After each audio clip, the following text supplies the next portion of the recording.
Hi guys, today I'm gonna show you how to create this blue accented look. It's actually pretty simple, so you definitely be able to recreate. Since I have dry skin, I went with the Top Face foundation. It's kind of a dupe for the Estee Lauder Futurist, but it's a bit more long wearing.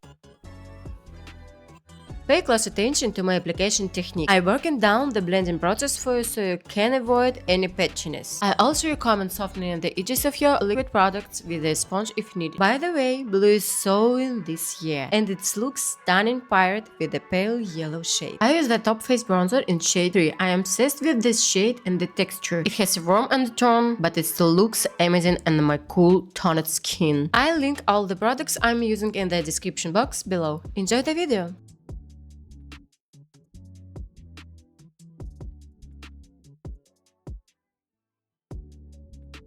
I also use blushes from the same brand and blend them out with a dense duo fiber brush. It's actually super important to match your brush to the texture. Natural bristles tend to soak up liquid products, which can lead to a patchy finish. Natural hair is the best for powders, while synthetic bristles are the way to go for liquids. When I apply a shadow, I like to use two brushes. One brush is for applying the shadow, and the second one is a clean brush that I use to blend out the edges. This helps the makeup look much cleaner and more polished. The softer your blending brush is, the softer and smoother the edge of the shadow will look. If the brush is too stiff, I can actually wipe the shadow away completely. And instead of a soft blend, you end up with a patchy effect.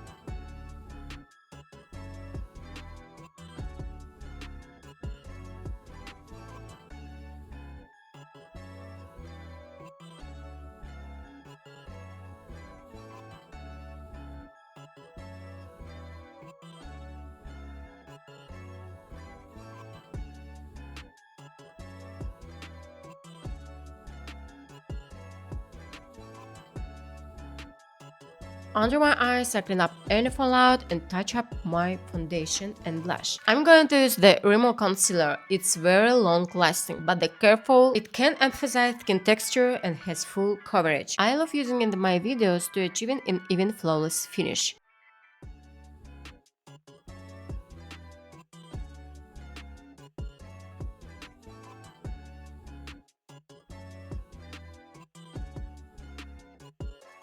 After applying mascara to my lashes, I added the lashes cluster. I think they really complete the look.